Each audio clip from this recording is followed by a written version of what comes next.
In this video, we're going to talk about recruitment and in particular sourcing. It's the specialty of today's guest, and I'm really looking forward to talking to him. Let's get going right now.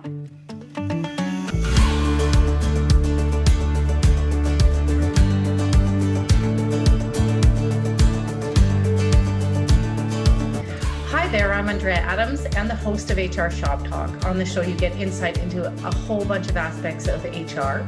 I encourage you to subscribe to the show by clicking on the button at the bottom of the screen or subscribe to the podcast to keep learning from my smart and experienced guests. Today, my guest is Sébastien Savard. Sébastien is the founder of Sourcing, which goes looking for talent rather than asking the talent to come to them. He learned his techniques working for Cirque du Soleil, so I'm interested in that. Hi, Sébastien, how are you? Hi, Andrea, I'm going well. Thanks. Good. So I'm looking forward to this. I actually know very little about sourcing. So everything I'm going to know after this is going to come from you. That's good. No pressure. No pressure. All right. So can you tell me about sourcing? What is it and how does it work? Sourcing, basically, in the simple definition, it's finding and attracting a passive profile and converting them into active candidate. When I need to describe our expertise to our client that are not HR or talent acquisition professional, I simplify this as the traditional recruitment process is generally attracting as many interested people as possible. Right. And through those interested people, we find who's interesting. Yes. Sourcing is the other way around. So we find who's interesting on the market and we're trying to make them as interested as possible. You talked about going out and finding candidates and getting them to be interested through conversations and technology. Isn't that hard? These people are likely in stable positions. How many people do you have to contact? There's so many aspects that comes into play when you're playing this game of number of how many people approach, how many are responded, how many you convert, and finally, how many you hire. Right. That's basically the simple breakdown of our processes. Yeah. To answer to your question, sometimes we need to approach a small amount of people because it's a very niche role. Right. For, I would say, sexy company. So yeah. The attraction part is not that difficult, but on other situation, it's really a game of numbers. So you have to tap into hundreds of profile in order to get at least few of interested. We evaluate on the market a certain percentage of really passive profile. So those people won't change job. They are currently super happy with their role, too involved financially, or depending on their age or where they stand in the career, they won't consider any change.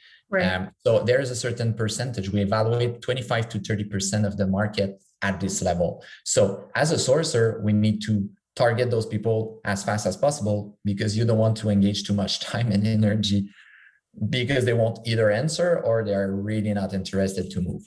After that, there is a certain portion of the market that we evaluate they are passive, but they would probably consider a conversation if they can increase some of their condition. And one of the simple conversation and simple question we'll have with those people is, why are you answering and why would you consider another opportunity? And those candidates will give you all the answers. Because right now on the market, a lot of passive people really happy in their job, at least have one point they would probably consider in order to consider another job.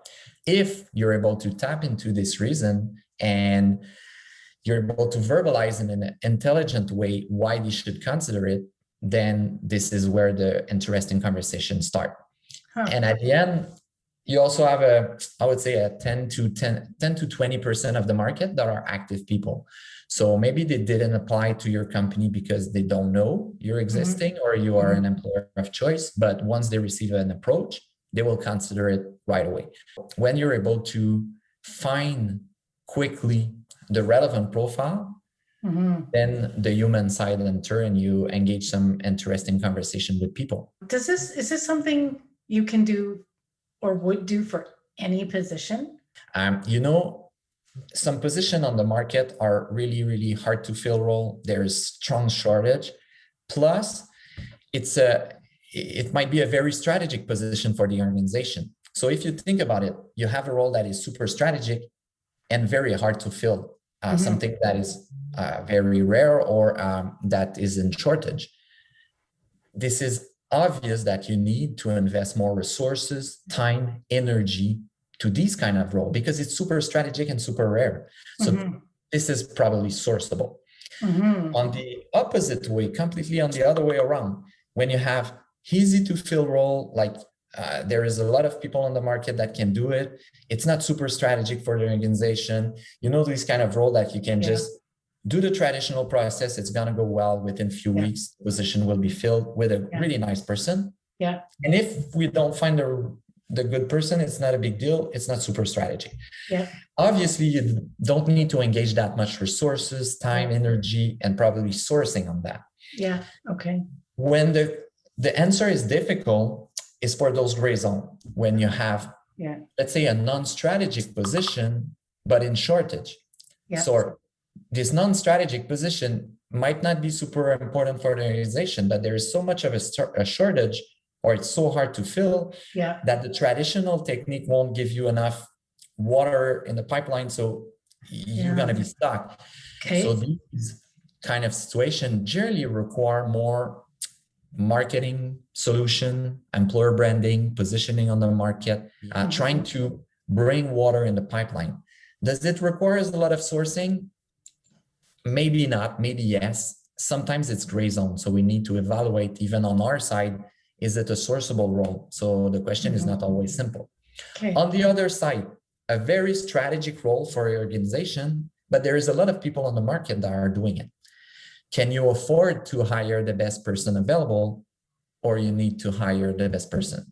So these are I would say the basic question you need to ask before even considering doing sourcing. Is it sourceable? And the question is not always simple. So where do you find your candidates? LinkedIn? Yeah, LinkedIn is a great source because you have almost 1 billion of people on there with a lot of information. The basic tool and the main tool of a sourcer is Boolean search.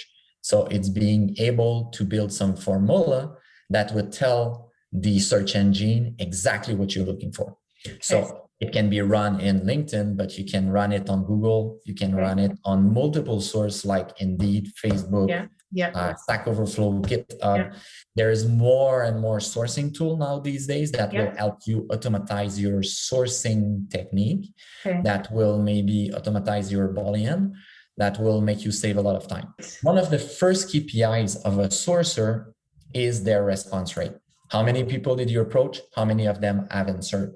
It will give you a lot of insight on your numbers, but also the quality of your messaging and the channel you engage.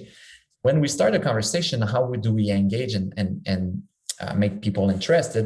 I generally use the pyramid, you know, the pyramid of Maslow of needs. You just switch back this pyramid and you're trying to have an organized speech so people can understand why you reach out to them. So the first thing is the big picture. Do you know about this company? Here's my situation. So this company, do you know about Google? Yeah, this is the company, the search engine. They're doing a lot of things. Yeah, I know about Google. Okay, perfect. Google have this new project and they've created this new company, and in this team, we have a marketing team, and specifically we have this role. This is why we contact you, and we think you have the skills and my client could be interested in discussing with you.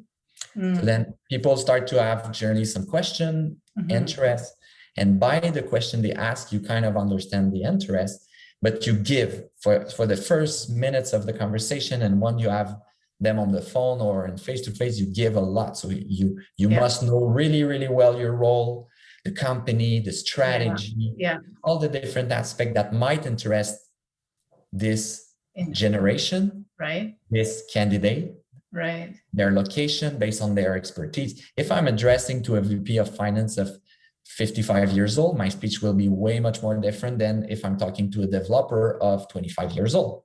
Because they have different interests, different priority in their life, depending on where they stand. So I'm prepared for that. So my speech will be oriented this way. And you answer to their question and so on.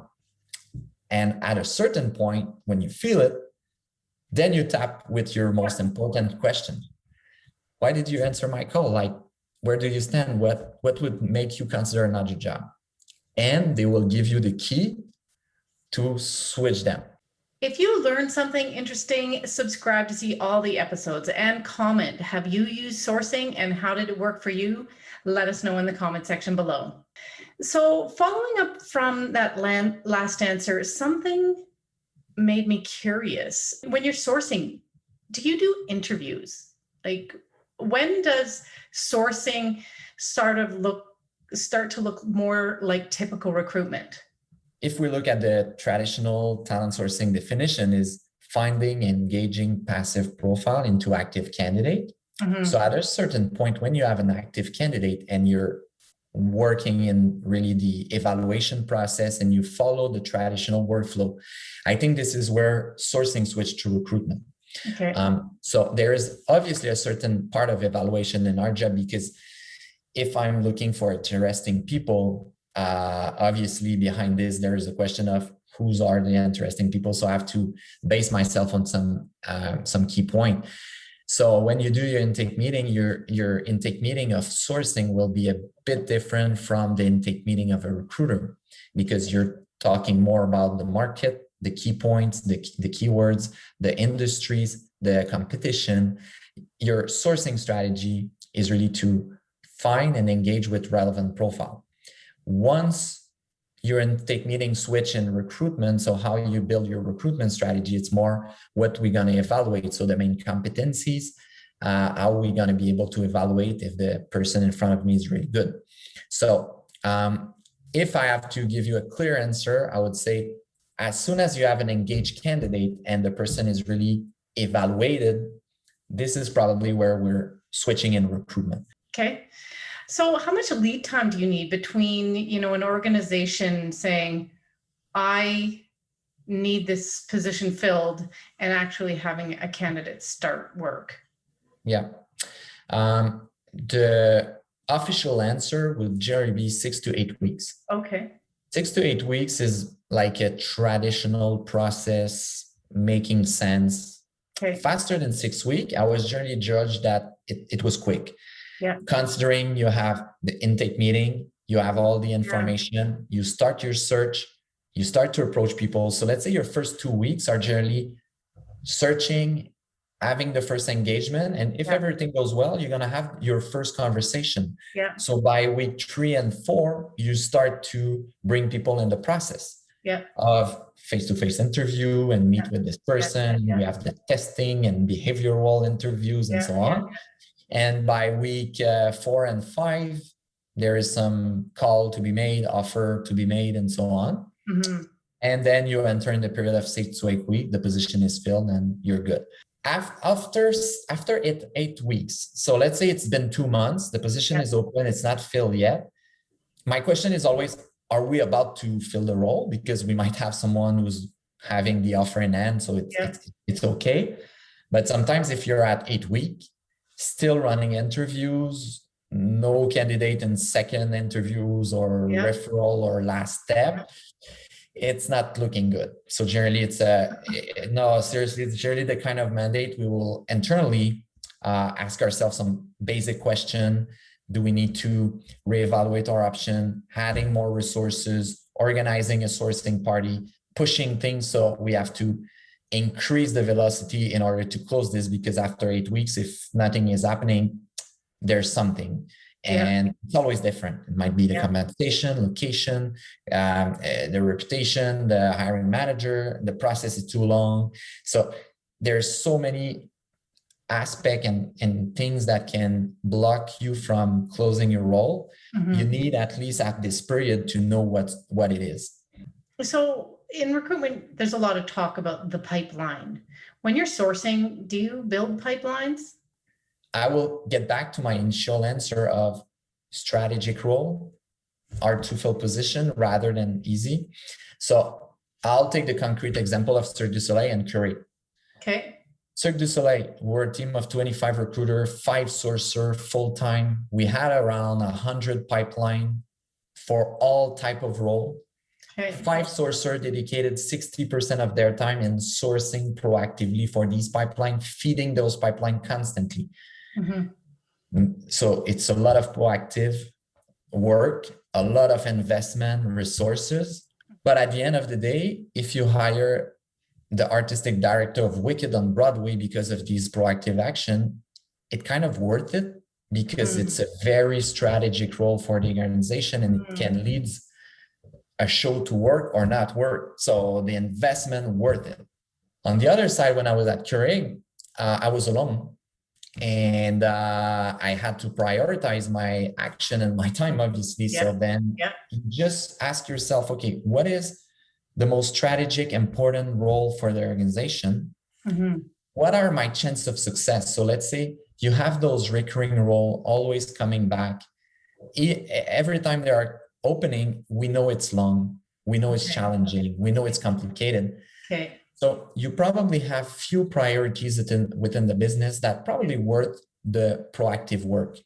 So you have those positions that you can probably target and say, okay, for these 3 roles or these 2 department in the company, we should be a little bit more proactive. So investing time and energy. Again, it's a game of numbers. I recall talking to my sourcing team and saying, okay, we need to do proactive for these roles. And people will say, yeah, but like the classic answer, we don't have time. Yeah, I know. That being said, let's say you put 30 minutes per week on one strategic position where you source, approach a profile, and maybe have a proactive conversation with them. We're a team of 5. So everyone is investing only 30 minutes per week, a total of 2 hours per month for strategic, hard to fill position for organization. 24 hours during the whole year. Let's say you engage with an average of 2 or 3 profiles per month. At the end of your year, you're going to have a strong pipeline of 20, 25 strategic people. 10, 5 people.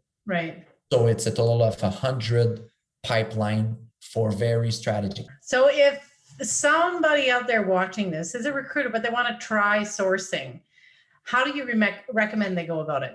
You know, I haven't learned everything from my sourcing bachelor degree at University of Montreal. What? They offer such a thing? No, unfortunately, and I don't know any university in the world that are doing some special course. So all the information, everything is available. When you read some blog, you follow the right people on the social media, you look at podcasts, you interest yourself in that world. So what I suggest, you know, in US, they are pretty advanced on it. So when you're following SourceCon, like it's the blog of sourcing, and basically you're gonna have so many texts and information on it. There is some school of recruitment in France that are really interesting. Obviously, it's in French. So the Sourcing Summit is a conference that occurs everywhere around the world. And it's really, really advanced sourcing technique. So you can follow their social media and access to the conference if you have the chance to travel a little bit. And as I said, if you're just typing in Google talent sourcing, you're going to have access to so many information. So first of all, start to interest yourself in it. The basic of sourcing is thinking strategically, being able to build good Boolean search. This is really a fundamental. So you need to master the Boolean techniques and have access to a certain database and start doing sourcing. And once, you know, the feeling, once you have this theoretical thing and you start to practice it. So you just build your first Boolean and you try the keywords and you try the technique that you learned from Glenn Cathy or Irina and those top sourcers. And then you tap enter. And you have your short list of 12 people in the Calgary region doing exactly what you're looking for. Basically, it's a copy paste of your job description, but with real human. And then you approach those people using the personalized technique and the right approach, and they all answer to you, yes, I want to speak with you. And then you engage them, and finally you close your role. The feeling is a bit magic. So you kind of understand, oh, it's working. Like it's a real thing, it's concrete. Thanks, Sébastien. That was excellent. I did an episode with Serge Boudreau on creative recruitment, and that was quite thorough with respect to more typical recruitment. Thanks for watching, and see you next time.